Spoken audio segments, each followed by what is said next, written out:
कोयला तस्करी मामले में आज आसनसोल के विशेष सीबीआई अदालत में चार्जशीट का गठन किया गया।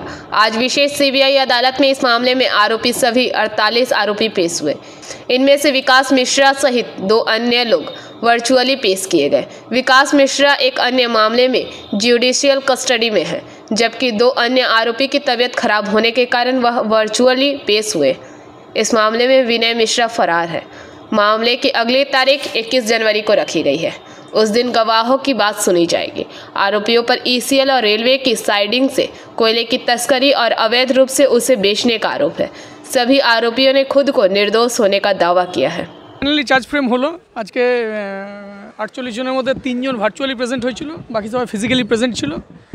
চার্জ সবাইকে যার যে হেডে চার্জ সেটা রেড ওভার করা হলো, সবাই নির্দোষ বলেছে এবং এরপর 21 জানুয়ারি এভিডেন্স ডেট ফিক্স হয়েছে। এভিডেন্সের কি অভিযোগ ছিল সাধারণত এদের? মেইন যেটা অভিযোগ 120B 409 379 471 আর প্রিভেনশন অফ করাপশন অ্যাক্টের সেকশন 7 আর 13(2) এইটা হচ্ছে মেন অভিযোগ সবার এগেইনস্টে। মানে কি করেছে এরা? অভিযোগ যেটা যে ইসিএল এবং রেলওয়ে সাইডিংয়ের যে এরিয়া সেখান থেকে কয়লা এক্সট্র্যাক্ট করে অসাধু উপায়ে সেগুলোকে ডিসপোজ অফ করেছে। এটা হচ্ছে main allegation.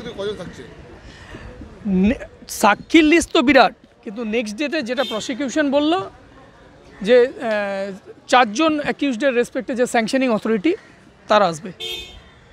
Prevention of corruption অ্যাক্টে prosecute করতে গেলে স্যাংশন দরকার পড়ে। তো এখানে তো 48 চার্জ ফ্রেম হলো 48 জনের এগেস্টে। 48 জনের এগেস্টে চার্জ ফ্রেম হলো। ভার্চুয়ালি 3 জন, একজন বিকাশ মিশ্র যেহেতু জুডিশিয়াল কাস্টাডিতে আছে, আর 2 জন শারীরিক অসুস্থতার জন্য ফিজিক্যালি আসতে পারেনি বলে ভার্চুয়ালি অ্যাপিয়ার করেছিল। অ্যাবসকন্ডিং তার তো আগে ফাইল হয়ে গেছে। একজন অ্যাবসকন্ডিং আছে বিনয় মিশ্র, তারটা আগে ফাইল হয়ে গেছে। 48 জনের নামে কি হয়েছে? হ্যাঁ, 48 জনের চার্জ ফ্রেম হলো। আপনার নাম? হ্যাঁ, সোমনাথ চট্টোপাধ্যায়। আজকে চার্জ গঠন হলো 49 জন আসামি, তাদের সবাই নির্দোষ বলেছেন। তারপরে ট্রায়ালের সাক্ষী পেয়ে 49 জন হাজির ছিল আজকে। 49 জনের মধ্যে 47 জন ছিলেন আর 2 জনের ভিডিও কনফারেন্স হয়েছে। বিকাশ মিশ্র এবং 2 জন বাকি ছিলেন যারা মনে হয় ইসিএল এর অথরিটি, তারা কি ধারায় চার্জ গঠন হয়েছে? প্রত্যেকের জন্য ইন্ডিভিজুয়াল ধারায় চার্জ গঠন হয়েছে। কখনো সরকারি কর্মচারীদের জন্য আলাদা, কোম্পানির জন্য আলাদা, কিছু ইন্ডিভিজুয়াল অ্যাকিউজদের জন্য আলাদা। কি অভিযোগ সাধারণত এদের বিরুদ্ধে?